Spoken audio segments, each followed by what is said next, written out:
নমস্কার, দেখছেন টিভি9 বাংলা। আপনাদের সঙ্গে রয়েছি আমি তন্নিশা। এই মুহূর্তে একটা বড় আপডেট দিই আপনাদের। জঙ্গি হামিমের শাগরেদ আদিত্য সিংকে জেরায় চাঞ্চল্যকর তথ্য আসছে। পাক হ্যান্ডলার আবিদ জাটের সঙ্গে সরাসরি যোগাযোগ ছিল আদিত্যর। বেঙ্গল মডিউলের জাল বেসারে কলেজ পড়ুয়াদের টার্গেট করেছিল এই আদিত্য সিং, এমনটাই জানা যাচ্ছে। আরো একবার জানিয়ে রাখি আপনাদেরকে, এই মুহূর্তের বড় খবর, বড় আপডেট। জঙ্গি হামিমের শাগরেদ আদিত্য সিংকে জেরায় যে তথ্য আসছে তা চাঞ্চল্যকর। পাক হ্যান্ডলার আবিদ জাটের সঙ্গে সরাসরি যোগাযোগ ছিল এই আদিত্যর। কথা বলবো সুশোভন, আমাদের প্রতিনিধি আমাদের সঙ্গে রয়েছে। সুশোভন, এদের টার্গেট কারা ছিল? কলেজ পড়ুয়ারা? একেবারেই দেখো, তরুণ প্রজন্মের পড়ুয়াদের টার্গেট করা হতো এবং বিভিন্ন সময় তাদের এই আদিত্যকে ফান্ডিং করা হতো, তার কারণ এদের নিজেদের জালে আনার জন্য বা মডিউলে আনার জন্য। এবং আবির জাট সঙ্গে কিন্তু এর যোগাযোগ ছিল, এমনটা এসটিএফ সূত্রে খবর।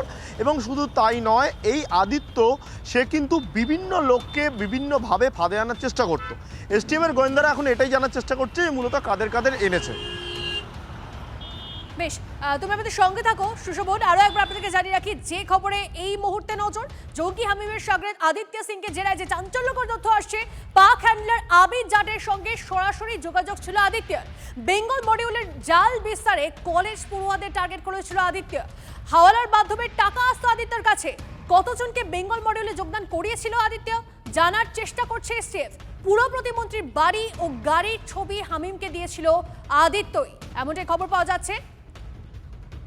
এবং এই মুহূর্তে আরো একটা আপডেট আসছে আমাদের কাছে। আরো একটা আপডেট দিয়ে আপনাদেরকে, জৈশ জঙ্গি হামিমের টার্গেটে মুখ্যমন্ত্রী।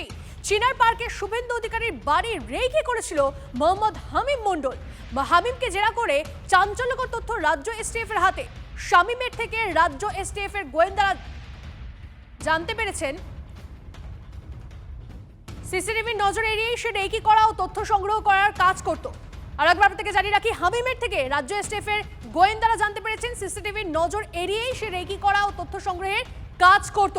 কথা বলবো আমাদের প্রতিনিধি সুশোভনের সঙ্গে এবং সুশোভনের থেকে এই বিষয়টা নিয়ে জানতে চাইবো। সুশোভন, জৈশ জঙ্গি হামিমের টার্গেটে মুখ্যমন্ত্রী ছিল, কিন্তু কিভাবে রেকি করতো সেই সিসিটিভি ক্যামেরা এবং সমস্তটা এড়িয়ে এত তার নিরাপত্তা রয়েছে, সেই নিরাপত্তার বলয় গোলে কিভাবে এটা করতো সে? রেকি করার পদ্ধতি ছিল যে মূলত মন্ত্রীরা যেখানে যেখানে যাবেন এবং সেই জায়গায় একেবারে যেহেতু বিভিন্ন সময় জানা যায় যে কি প্রোগ্রাম রয়েছে, সেই সমস্ত জায়গায় তার একটা সম্ভাব্য গতিবিধি নজর রাখা এবং সেখান থেকে কিন্তু কোনো কোনো সময় সাধারণ মানুষের মধ্যে মিশে গিয়ে সেগুলোর ফুটেজ তুলে রাখা। গোয়েন্দারা জানার চেষ্টা করছে যে তার মোবাইলে মূলত কি কি রয়েছে, কি কি ভিডিও ফুটেজ বা কি কি তথ্য তারা সংগ্রহ করতো, সেটাই এখন এসটিএফের কর্তাদের কাছে প্রধান উদ্দেশ্য, যে কি কি তথ্য তাদের কাছে রয়েছে সেগুলো এবং তারা কোথায় কোথায় পাঠিয়েছে সেটা জানা।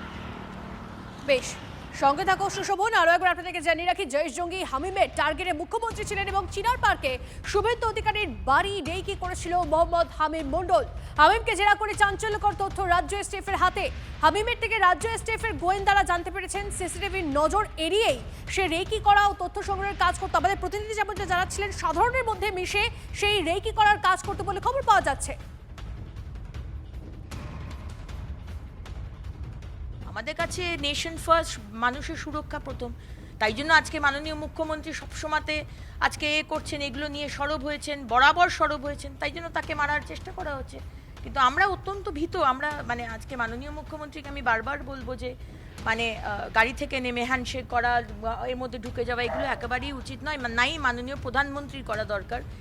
মাননীয় প্রধানমন্ত্রীকেও আমি দেখেছি বিদেশে গিয়ে নেমে যান, গাড়ি থেকে চলে যাচ্ছেন। আমাদের ভীষণ ভয় লাগে, কারণ দেশটা দাঁড়িয়ে আছে মাননীয় প্রধানমন্ত্রীর জন্য এবং রাজ্যটা দাঁড়িয়ে আছে। খবর না নিয়ে সবটাই তৃণমূল তৃণমূল তৃণমূল হচ্ছে নাকি? পুলওয়ামায় তৃণমূল ছিল, পাহেলগাঁওতে তৃণমূল ছিল, পুলওয়ামায় এতগুলো জওয়ান মারা গেল, তৃণমূল ছিল, জঙ্গি তৃণমূল ঢুকিয়েছে। দিল্লি থেকে বোম্বে একের পর এক অ্যাটাক হয়েছে, মণিপুর চলছে, তৃণমূল। কেন কথায় কথায় তৃণমূল তৃণমূল করছেন?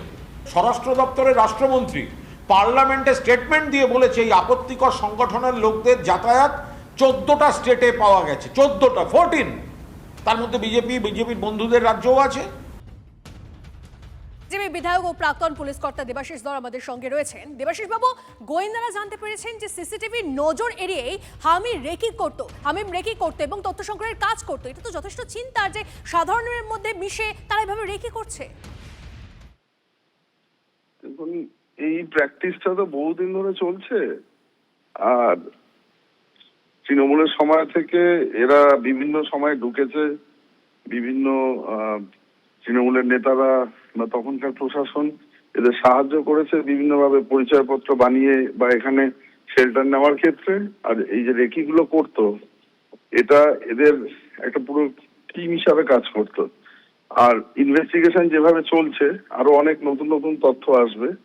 এরা ভারতবর্ষের এগেনস্টে, যেটা আবার মানে আগেও বলেছি, ডিপ স্টেটের যে থিওরি, ডিপ স্টেট এদেরকে দিয়ে স্লিপার সেল হিসাবে ব্যবহার করতো এবং পুরো টার্গেট বানিয়ে কোথায় কোথায় নাশকতা করা যায় এবং সেখানে কি করে ইমপ্লিমেন্ট করা যায়, এই জন্য কিন্তু এই প্রক্রিয়াটা চলতো।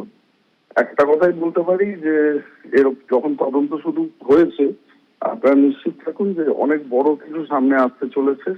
এদের পুরো নেটওয়ার্ক এবং কিভাবে কারা সাহায্য করতো, এই জিনিসটা যতক্ষণ না সারফেসে আসবে এবং একজন আমিন নয়, আমিনের সাথে আরো অনেকে এই কাজটা চালাতো এবং কোথায় কোথায় গিয়ে এক একটা রাজ্যে ভাগ হয়ে এরা বিভিন্ন ভাবে এরা এই পুরো প্রক্রিয়াটা চালাতো। এই রাজ্যেও হামিমের অনেক সহযোগী আছে, তারা বিভিন্নভাবে কাজ করতো। এনআইএও তদন্তে নেমেছে। এটা খুব শিগগিরই আর অনেক বড় গ্যাং হিসাবে এরা সারফেস যেটা করেছিল সেটা মানুষ জানতে পারবে। এবং সব থেকে বড় কথা যে এদের যে স্টাইল অফ অ্যাকশন, এটা কিন্তু খুবই মারাত্মক। যেমন আমাদের রাজ্যে মাননীয় মুখ্যমন্ত্রী সহ আরো অনেক জায়গায় গিয়ে রেকি করেছে, সেটা আপনারা জানতে পারবেন। এবং দিল্লিতে গিয়ে যন্তর মন্তর ছাড়াও অন্যান্য রাজ্যে কোথায় কোথায় নাশকতা ঘটানোর এদের পরিকল্পনা ছিল এবং এদের পিছনে কারা শক্তি হিসাবে কাজ করতো, এই জিনিসটাও কিন্তু খুব সহজে আমাদের নিলে হবে না। এদের পিছনে রাজনৈতিক মদত ছাড়া এটা করা সম্ভব ছিল না। এবং এই রাজনৈতিক মদতের ক্ষেত্রে লেফট, আলট্রা লেফট এবং যারা আমাদের দেশের বিরুদ্ধে সবসময় কাজ করে যায়, এই পুরো প্রক্রিয়াটা মানে পুরো সংগঠনটা এরা একজন একজনের সাথে ইন্টারকানেক্টেড ছিল এবং এই কাজগুলো করার ক্ষেত্রে এদের এই সাহায্য করেছিল। এবং সব থেকে বড় কথা, দেশের মানুষকে বিভিন্নভাবে মোটিভেট করার জন্য দেশের এগেনস্টে এরা কাজ করেছে। বেশ, বোঝা যাচ্ছে আপনার কথা। অনেক ধন্যবাদ আমাদের সঙ্গে কথা বলার জন্য। এদিকে মুখ্যমন্ত্রীর গতিবিধিতে হামিমের নজর রাখা নিয়ে কি জানিয়েছিলেন বেঙ্গল এসটিএফের আইজি গৌরব শর্মা, শুনুন। হামিম মন্ডলের মাধ্যমে ওরা কয়েকটা যা আমরা এখনো পর্যন্ত যে আমাদের তদন্ত মধ্যে জানতে পেরেছি, আমাদের যে অনারেবল চিফ মিনিস্টার আছেন রাজ্যের, ওনাকেও টার্গেট করার এর মধ্যে প্ল্যানিং ছিল। আমরা দেখলাম কি কমিউনিকেশন প্যাটার্ন মধ্যে আমরা জানতে পারলাম কি হামিম মন্ডলকে টাস্ক দেওয়া হয়েছিল কি ওনার কিছু মুভমেন্টস স্টাডি করতে এবং কিছু যদি আনগার্ডেড টার্গেটেড যেখানে হতে পারে সেই মুভমেন্টসগুলো রিভিল করতে। আর এর উপরে আমরা একটা